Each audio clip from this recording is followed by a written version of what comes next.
Hi there guys, hopefully you're all doing well. It's a gorgeous -4 Saturday morning at 8:30 in the morning. I've been raring to go all night. I've barely slept anything because I've been looking forward to working on my Punto again. So it's been a few months since I've had a video on this. It's been at the body shop where it's had a whole load of work done to it. It's definitely my most expensive respray I've ever had to fork out, so my wife isn't going to be very happy with the costings when she finds out on this one. But yeah, it's all done now. I do still have to pick up the bumper, fuel cap and a few other bits and bobs and the side skirts, but as long as I've got the main shell back, that means I can start working on it again. So here it is guys, what do you think? Gone for the original colour because that's pretty much the only way to go. It is one of the best colours that was on a Punto, so it is nice to see one of these coming back to life again. So here it is guys, let me give you a little walking tour. It's still looking in a bit of a sorry state because it's all a little bit dirty again. But think of that colour, it is absolutely gorgeous. All the inside has had a coat of paint as well. It is all dusty and dirty inside now where all the dust's got in it unfortunately. But we're all done. There's some dirty marks on it unfortunately where I've been pushing it. So what is next for the Punto?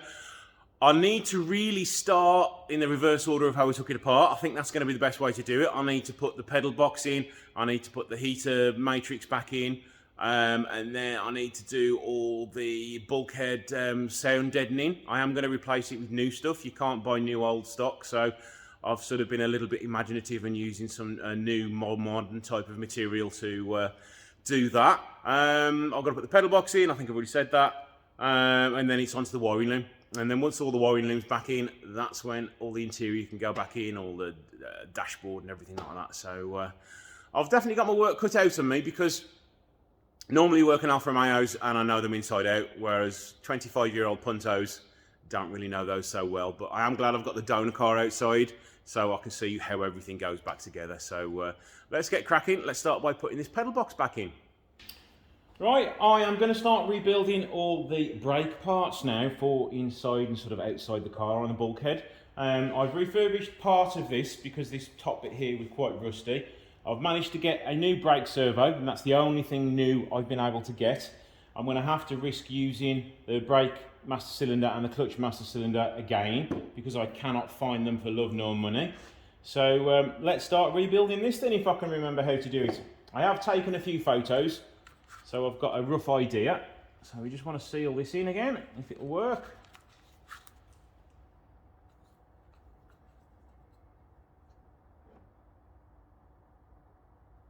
It's a bit cold here today and this stuff's not running very well.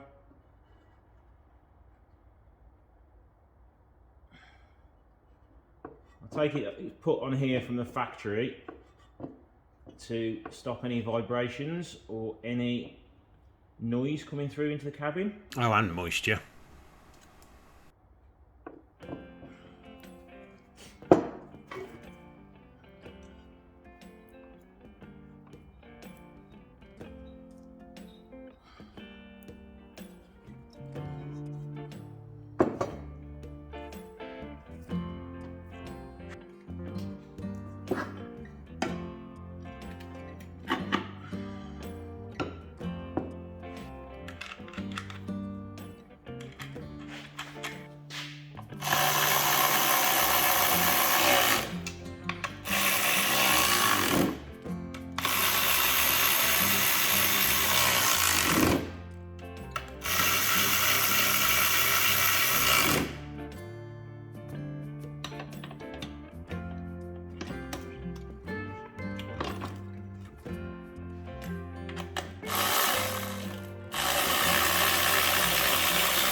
Now this is future me editing this, and I feel as though I'm putting this on upside down, so I'm going to have to refer back to my photos and see if I've done this the right way around. Yep, results are in. I'm a numpty. I'll put it on upside down, so I'm going to have to swap that over next time I work on it.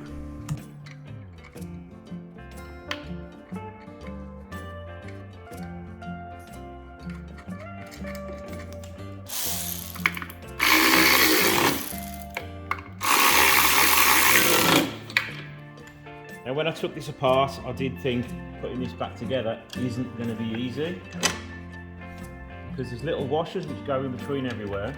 You've got no access, and it's all very tight.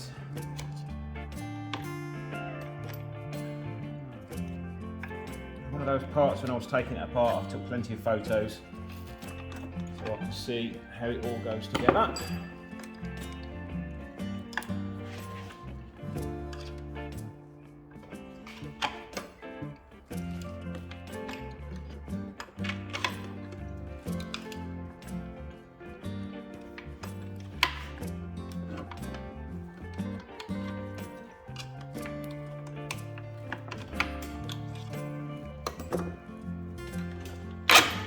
Okay,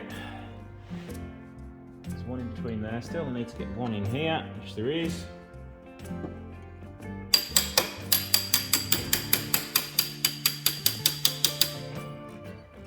Final washer.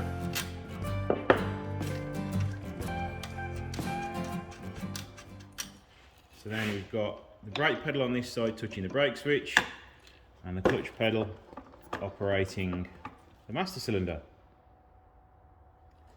So now I've got to try and remember how and which way these went together, because I think that is the wrong way up, and now I can't get past that. So I've got to take it all apart again, turn that round,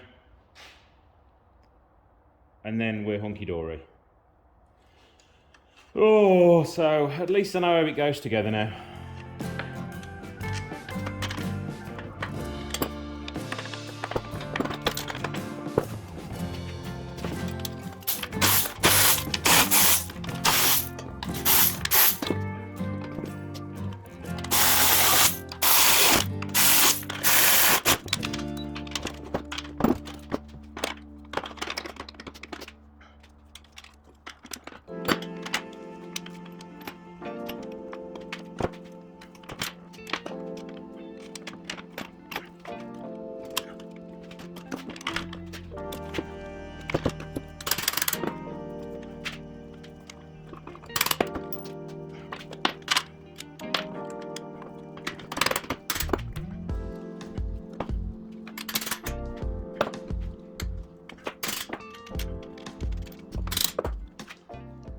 Okay, so I've got to get that in there, which I'll use a pair of pliers in a minute.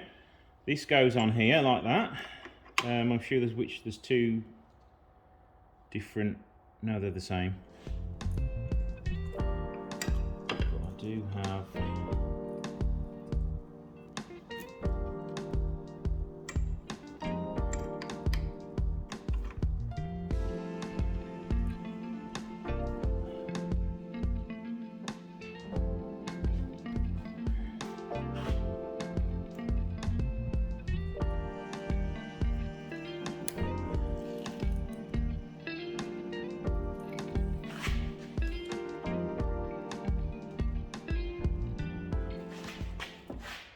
careful one of these don't twang and just disappear into oblivion like they normally do.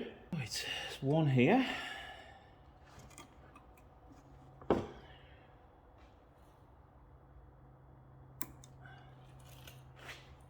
then the final one, which the clip has now disappeared for, on here.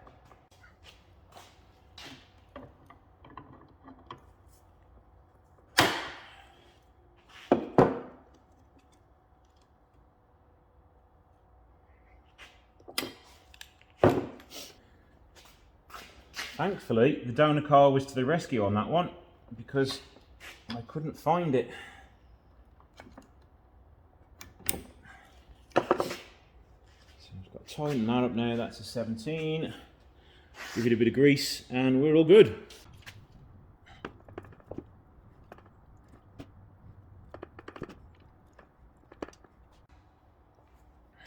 There we go, one pedal assembly, ready to be refitted to the car.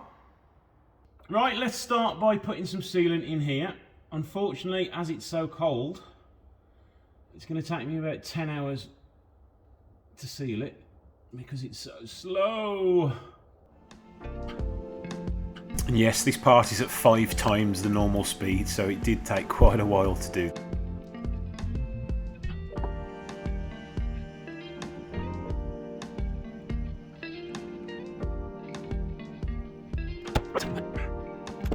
Right, now that's done, let's go with the challenge of trying to get this in without it dropping back out again.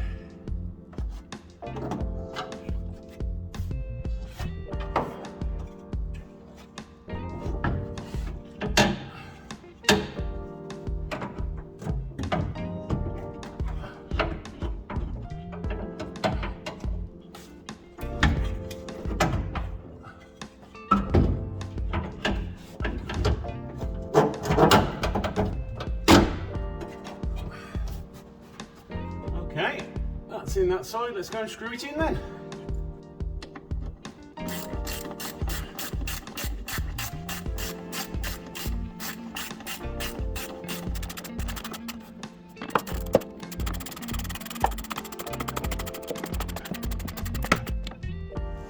Right, so what I've got here is the material which goes on the bulkhead, which is like the heat shield really. So what I need to do is tape it to the edges to stop it from moving and try and making sure it's going to stay there. That'll be an idea.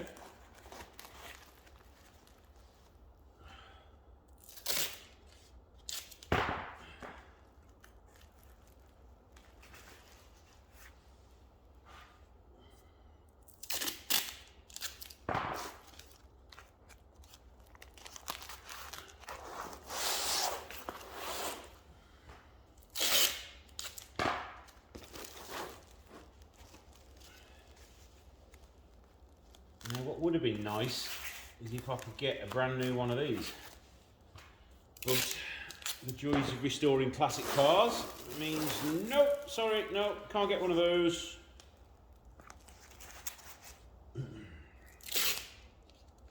At least this will give me the rough outline so I can then cut it out and get all the holes in the right spot.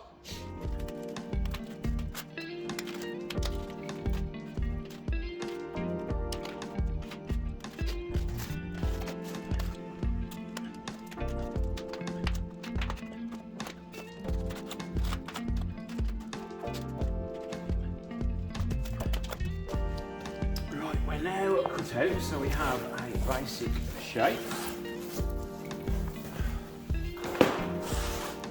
Now I'm going to tape it on again so I'll get all the holes in the right position. Right, after about 30 minutes of different cuttings, there we go, we have the rough outline here. I am going to tidy up the edges a little bit, but let's go and see if it fits.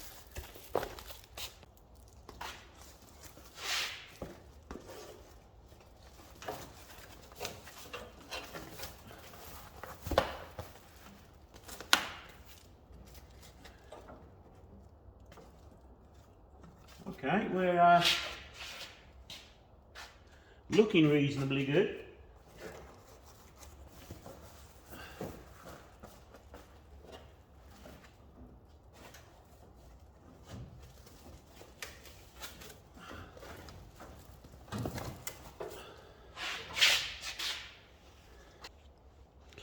Right, we're looking reasonably good, so we can get that all tidied up and then installed now.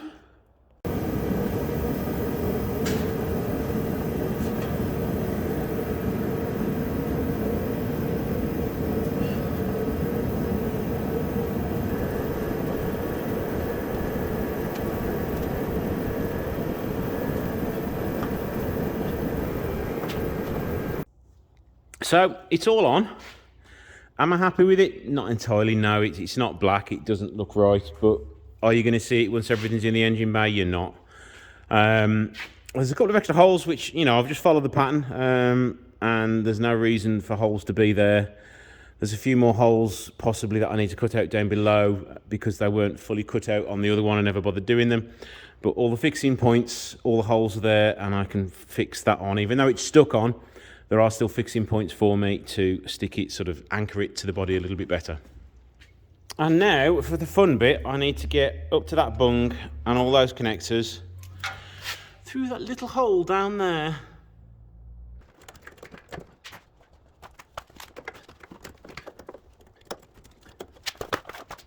After faffing around for around 30 minutes, it would have been a lot easier just to put this little bit of loom through the hole before I actually refitted the pedal box.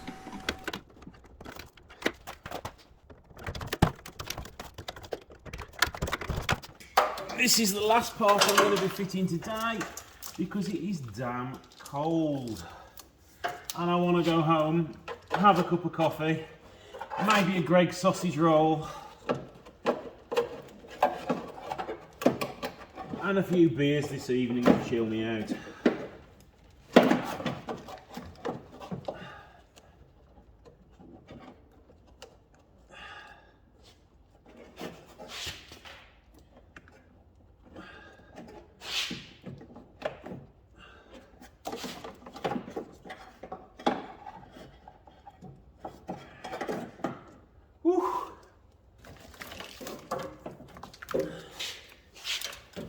And that's all the loom for the other side of the engine. Right guys, that is the first bit of install done since it's been painted. I'm going to leave this episode here because I'm too cold and I want to go home. So don't forget to do the usual, subscribe, like, comment below, let me know what you think, especially let me know what you think about that front heat shield and my other options possibly. I do have some heat shield matting, I have got some more material if I want to redo it. Don't really want to use the original stuff because it's just going to be hanging off and looking tatty. So thank you guys for watching. Don't forget to like and subscribe, and I'll see you in the next episode.